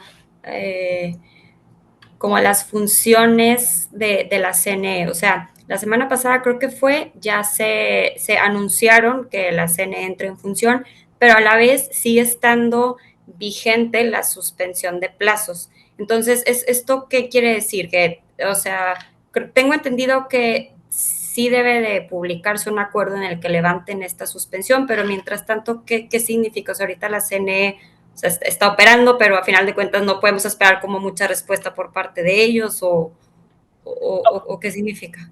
Sí, en tanto, mira, ¿cuál es el problema que están enfrentando? Y esto lo sé directamente por parte de gente que trabaja ahí. El problema es que todavía no se han hecho todos los nombramientos. Entonces, mientras no se hagan todos los nombramientos, no hay quien pueda, por ejemplo, firmar los oficios, por ejemplo, incluso hasta de admisión a trámite, cosas como esas que tienen a su cargo funcionarios que todavía ni siquiera están con un contrato firme. Entonces, tienen que acabar con todos los temas administrativos para poder ya darle concreción a eso. En los próximos días seguramente veremos que incluso pues se pueda levantar la suspensión de plazos, pero van a tener que haber terminado con al menos los nombramientos importantes, los nombramientos de las personas que puedan firmar. Entonces, yo creo que eso lo vamos a ver en los próximos días, próximas semanas. Creo que el gobierno está consciente de que no se puede mantener detenidos tantos proyectos, tantos trámites. Y bueno, pues, pero eso lo tienen que resolver ya de manera práctica con los contratos, con los nombramientos de las personas que puedan firmar todos los oficios para darle seguimiento a eso. Ok, muchas gracias.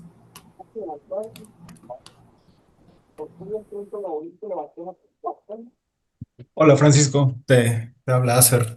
Hola, Acer, ya te ubiqué aquí en todos los cuadritos. Gracias. Oye, fíjate que me parece interesante este tema de que el gobierno federal busca expandir la oferta de energía eléctrica, ¿no? Para toda la demanda que se puede venir. Pero en el caso de petróleo, parece que ellos traen ya un tema de un límite de 1,8 millones de barriles de producción. En ese contexto, si bien en electricidad están buscando que la participación privada sea sustancial, podría ser sustancial. En el caso de petróleo, ¿tú cómo ves la participación de los privados? Dado este límite, dado la expectativa. Sí, bueno, más que el límite es el objetivo, ¿no? Objetivo. Obviamente, si pudieran tener más de esa producción para ellos sería mejor. Creo que efectivamente hay una postura diferenciada y tanto en la parte de petróleo como en la de gas como en la de electricidad. Y dependiendo del sector hay distintas pues, actitudes del gobierno. En el caso del petróleo, lo que creo que van a estar tratando de implementar en primer lugar son contratos en los que en las asignaciones de Pemex puedan trabajar con los privados. Incluso están tratando de desarrollar esquemas en los que les puedan pagar con producción, que eso es lo importante para un operador privado, que no sea simplemente un contratista. Un contratista es alguien como un Schlumberger o como un Halliburton, como un Baker. Todos estos contratistas, no, digamos que prestan servicios muy técnicos, pero no son propiamente operadores. Los operadores, que son las empresas petroleras, básicamente pues están pensando en una lógica de asumir riesgos que tienen que ver con la producción. Algo que incluso pues no se pudo concretar antes de la reforma 2013 con los contratos incentivados. Pero aquí lo que se está tratando de hacer es que, como al menos la Constitución sí permitiría, digamos que tiene mucho más flexibilidad que la Constitución que había antes de 2013-2014, creo que lo que van a estar buscando es primero qué pueden hacer con Pemex directamente contratando a los privados y de hecho, la semana pasada yo tenía conversación con un operador petrolero, una empresa petrolera que tiene ya contratos firmados con Pemex, entonces están tratando de convencerlos. Yo creo que van a tratar de trabajar por ahí. A diferencia, por ejemplo, de los problemas que tienen los contratistas de Pemex a los que no les pagan, un operador privado tiene la ventaja que le pagan con producción, entonces no tiene que esperar a que le paguen con dinero, lo cual pues habría sido, imagínate que pensaran en proyectos, en desarrollar proyectos con privados en los que les pagaran en efectivo, pues creo que nadie en las actuales circunstancias se atrevería a firmar un contrato con Pemex. En cambio, si el arreglo es por la vía de producción, creo que a lo mejor puede funcionar. De hecho, esa es la intención primera del gobierno, buscar que ese mecanismo funcione. Vamos a ver si funciona. Yo soy relativamente escéptico en cuanto que eso pueda resolver el problema. Creo que tendrían que ser mucho más ambiciosos y esta condición de excepcionalidad convertirla en la regla y abrir otra vez la posibilidad de que haya rondas, porque no están canceladas, pueden desarrollarse. Yo creo que eso es lo que deberían de hacer, pero creo que van a primero a tener que toparse con pared y ver que lo que pueden alcanzar por la vía de los contratos va a ser limitado. Oye, súper. Justo creo que este tema de los contratos mixtos, que para mí, digo, se parece un poco a los contratos de servicios integrales de exploración y producción, con, ¿no? la diferencia de que aquí el operador tiene que invertir, ¿no? Eh, pero surge, creo que el problema de los pagos, ¿no? Que bien apuntas, es el problema de los pagos. Todos los operadores creo que traen el problema de los pagos, ¿no? Todos los que le venden a Pemex, pero pues es el 99%, ¿no? Solo Eni que tiene la exportación. Ahora, mencionas el tema de pago con producción. Pago con producción suena cuando te permiten salir al mercado internacional, ¿no? Pero pago con producción para que se la vendas a PEP, exploración y, ¿cómo se llama? Exploración y extracción, pues no suena, ¿no? Ahora Suena Pemex, redundante, ¿no? Exacto, ¿no? y ahora ya Entonces no, suena un poco redundante y creo que ahí, no sé tú cómo ves ahí, ¿qué mecanismos podría tener el gobierno federal a través de Pemex, ¿no? Para asegurar esos pagos, ¿no? Para incentivar que la industria privada le entre. bueno, claramente tú lo dices, o sea, si no van a poder colocar esa producción fuera, difícilmente van a poder atraer a alguien. O sea, creo que hay dos condiciones. Uno, que les puedan pagar con producción, no con efectivo. Y dos, que puedan comercializarla no internamente, sino externamente.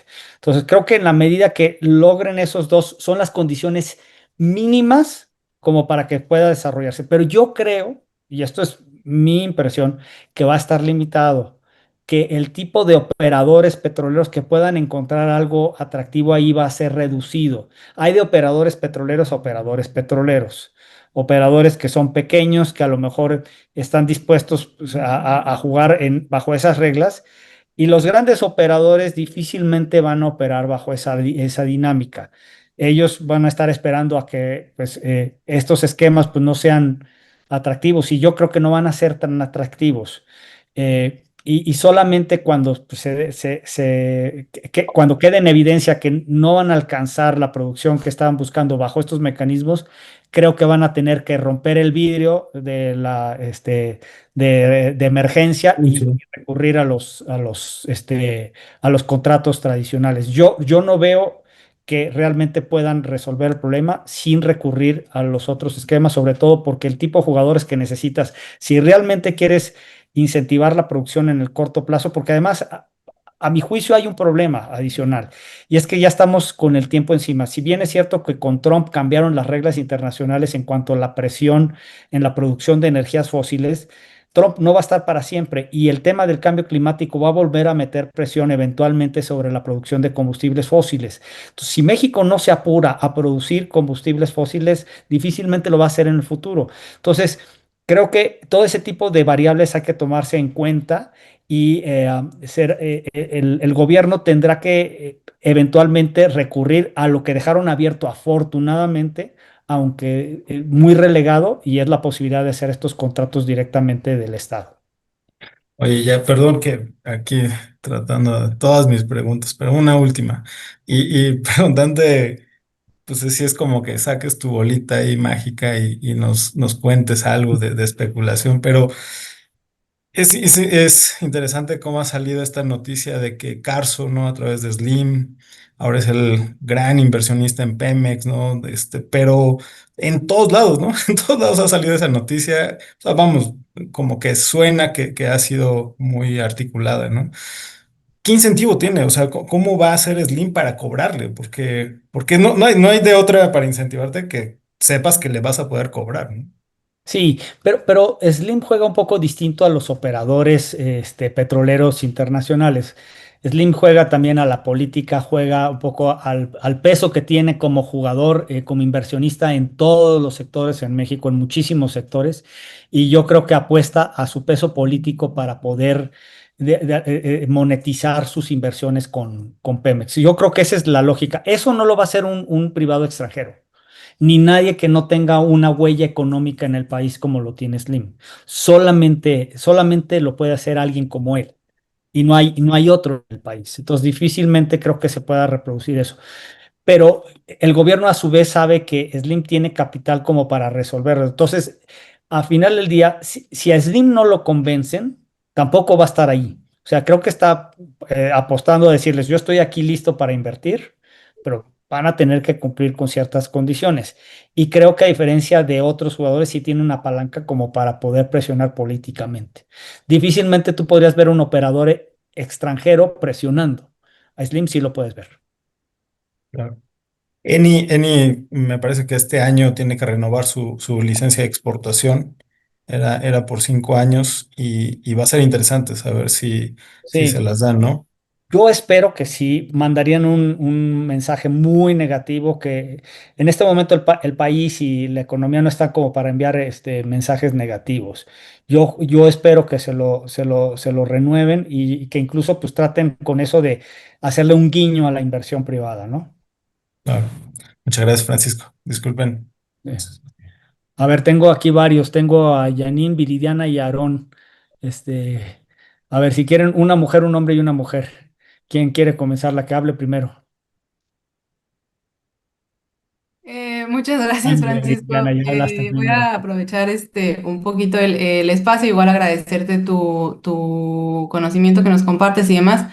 Yo tengo una duda igual que a lo mejor hay que esperar, entiendo el reglamento y demás, pero un poco aprovechando el conocimiento, y tiene que ver con el despacho económico de carga, pero también esta prevalencia que se quiere dar a las centrales de CFE, ¿no? En el sentido de que pues justo sus costos de operación son elevados y me parece un poco contradictorio que se busque mantener ese despacho económico de carga dándole prevalencia a las centrales de CFE. No sé si hasta el momento, ajá, un poco en tu conocimiento y experiencia puedas tener algún vislumbramiento de cómo podría operar esto para la determinación de los precios en el mercado. A ver, vamos un poco a la historia de lo que ocurrió durante el debate interno de esta disposición en la ley. Originalmente lo que buscaba el gobierno es que fuera 54% de Comisión Federal de Electricidad. Pensemos en que eso hubiera quedado en la ley y pensemos en lo absurdo que habría sido y lo complicado, imposible de concretar de una disposición de esa naturaleza. Imagínense que hubiera en condiciones normales para septiembre, octubre, los privados llevaran una inyección el 70% o 65% de la inyección hubiera sido por privado. ¿Qué vas a hacer el resto de año? Les vas a decir no pueden generar porque necesito llegar al porcentaje. Pues, es absurdo. Además, ¿cómo lo vas a calcular? ¿Cómo lo ibas a calcular ese porcentaje? Mensualmente, semanalmente, instantáneamente. Este, era imposible de materializar, imposible de materializar. Entonces, el gobierno se dio cuenta que necesitaba flexibilidad, pero tenía que, de alguna manera, pues, resolver el dilema político que tiene digamos, con el ala radical que hay en el gobierno y que le exigía que hubiera un 54%. Entonces, la forma en la que lo resolvieron es dejando abierto esto para el Estado. Y el Estado, si tú, por ejemplo, consideras dentro del Estado, por ejemplo, la operación que tiene Quantum es el operador que adquirió los activos, o bueno, es el operador de MIP, que fue el fondo que adquirió con este financiamiento de Fonadín los activos de Iberdrola. Cuando tú le sumas a lo que tiene Comisión Federal de Electricidad, lo de MIP Quantum, pues ya estás mucho más holgado, ya tienes más del 54, tienes un 60 y tantos. Entonces, eso te permite que ya puedas jugar con el despacho económico. Entonces, por eso creo que fue muy importante en la ley. Que no solamente, si se fijan, eran como está la participación privada, viene la producción de largo plazo, después viene la participación mixta, que yo creo que no va a funcionar, pero después viene el cajón desastre, que dice son otros, y dentro de esos otros están estos esquemas. Y entonces yo creo que lo que van a buscar muchos desarrolladores es acogerse a la posibilidad de acceder a algún tipo de financiamiento, que el reto ahí va a ser la disponibilidad de crédito público, porque pues no es que haya mucho. Pero bueno, al menos creo que en el corto plazo se compró un margen de maniobra con lo que tiene Quantum como para poder operar. Y si ahí vamos a poder meter los contratos de largo plazo, que son una reedición de los productores independientes, creo que con eso habrá ese margen para que pueda de alguna manera jugar el despacho económico como, con una lógica de lo que debería ser. Es una contradicción, sí, pero creo que con esto compraron el margen de maniobra para resolverlo. Bien, muchas gracias. A ver, Aarón y luego Janine. Sí, gracias Francisco, gracias por la información, bastante valioso. Yo te quiero hacer una pregunta, comentario, desde cuál es tu perspectiva con respecto a la cadena de suministro. Si bien es cierto que el Plan México es bastante agresivo, independientemente a todo este marco regulatorio que está detrás de ello, también hay otras cosas que al final del día van un poquito más allá de la inversión, que es la flexibilidad frente al contenido nacional.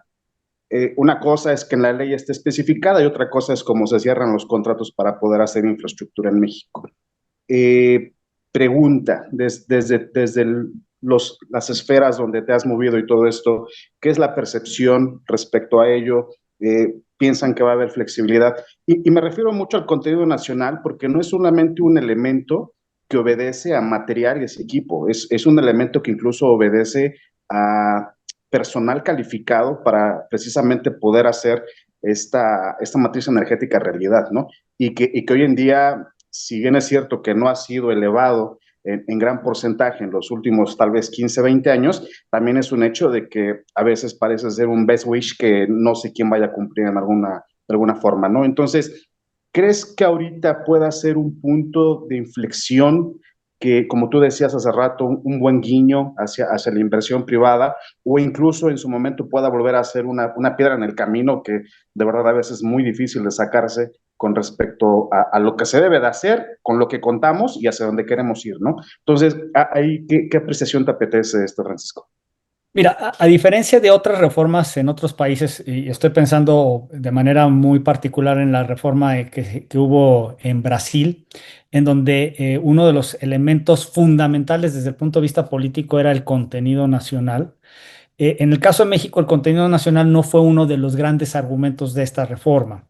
Entonces, mi percepción es que no va a ser un tema en el que el gobierno vaya a poner un énfasis que detenga la inversión privada. Yo creo que va a ser bastante pragmático, va a encontrar caminos de flexibilidad que resuelvan el tema para que no se convierta en un obstáculo. Esa es mi impresión. De hecho, a mí todavía me tocó, cuando estaba de presidente de la CRE, los primeros años de la implementación de la reforma, y el gobierno tenía una actitud pragmática en esto, buscando que hubiera flexibilidad para que se cumplieran con esos estándares de contenido. Yo creo que en esta ocasión, y más no habiendo sido un tema polémico de la reforma, creo que va a tener un enfoque pragmático y no va a buscar que esto se convierta en lo que detenga las inversiones. Esa es mi impresión. Insisto, creo que es de los temas en los que menos me preocuparía, aunque claramente pues, es algo que podría en cualquier momento detonarse como un objeto de complicaciones para el sector privado, ¿eh? Janine, no sé si era por ahí. Sí, gracias, Francisco. Sí, Janine. Muchísimas gracias, maestro. Gracias por su presentación, y por todas las explicaciones. A mí me surgió ahorita una duda, justo con parte de lo que estaba diciendo de los temas de prevalencia, tanto en el tema de CFE como de Pemex, ¿no? O sea, con todo este tema de que se queda con el 54% de generación eléctrica CFE y El Estado. el Estado, perdón, sí, el Estado y se mantienen las asignaciones. Me surge como una duda, o sea, en términos como de eficiencia y de transparencia que pueda haber en el sector, si considera que estos modelos o estos nuevos modelos que se implementan o lo que se establece aquí en la regulación, o sea, podría dar lugar como a procesos evidentemente menos eficientes o incluso sobre todo opacos, ¿no? Y que se presten como realmente a procesos que puedan dañar mucho más la competencia que de suyo puede ser ya estar muy vulnerada, ¿no? Pues el problema es que de hecho eso ya, la eficiencia y la transparencia la perdimos hace mucho tiempo, la perdimos en el 2018. La perdimos con todos los cambios regulatorios, muchos de los cuales eran ilegales e inconstitucionales. La perdimos con la práctica de la CRE. La CRE y la Secretaría dejaron de publicar información. Muchos procesos que antes eran bastante transparentes dejaron de ser transparentes. Mi impresión es que difícilmente podemos estar peor.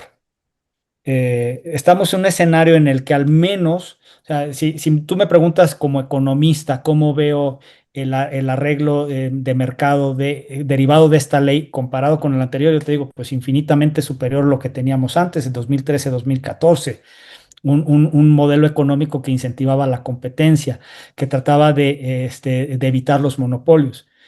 Pero lo que es peor no es este modelo, no el modelo de 2024-2025 que sí restringe la competencia, que vuelve a traer los monopolios. Lo que es peor es un modelo como el que teníamos en 2018, en donde en la ley se establecía la posibilidad de la competencia y en la práctica no se permitía. Porque lo peor que puedes tú generar en un mercado es incertidumbre.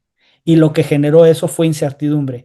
Aquí al menos, si las reglas se respetan con este nuevo esquema que desde el punto de vista económico es inferior, muy inferior al que estaba en 2013 y 2014, si al menos las reglas se respetan, tienes la condición de la certidumbre.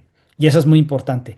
Ahora, el otro tema que es fundamental, no solamente tú lo dijiste, no es solamente el tema del arreglo institucional, sino el de la transparencia. La transparencia va a ser fundamental. Por las personas que están en este momento en el sector, creo que afortunadamente podemos caminar en buena dirección. Yo conozco personalmente a dos de los subsecretarios, conozco a varios de los funcionarios que es posible que lleguen a la CNE, y yo te puedo decir que son personas íntegras, que son personas, a diferencia de lo que teníamos, que ni siquiera había personas preparadas en la administración anterior, mucha gente que no tenía ni siquiera capacidad. Ahora tenemos gente con capacidad, gente que yo respeto desde el punto de vista profesional, que creo que son íntegras. Entonces yo espero que en esta administración se privilegie otra vez, o se vuelva a estimular la transparencia en la información, la generación de información, procesos competitivos. Y si bien es cierto que estamos en una arquitectura de mercado que es inferior desde el punto de vista económico al que teníamos, que al menos se genere certidumbre y transparencia. Creo que con eso vamos a ganar muchísimo, y eso sería fantástico, al menos. Ok, muchísimas gracias.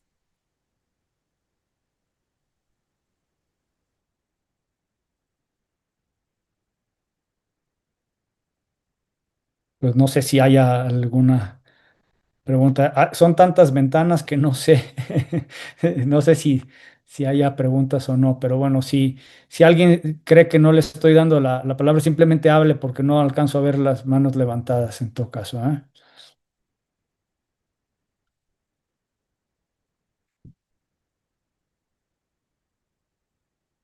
Muy bien. Bueno, pues no sé si haya alguna otra pregunta. Estamos ya a 5 minutos, creo que, de terminar.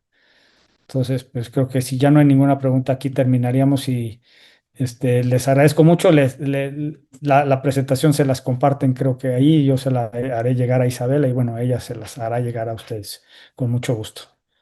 Perfecto. Gracias, hasta luego. Pues muchísimas gracias. Gusto en saludarlos a todos. Gracias. Gracias. Muchas gracias. Gracias. Gracias. Hello.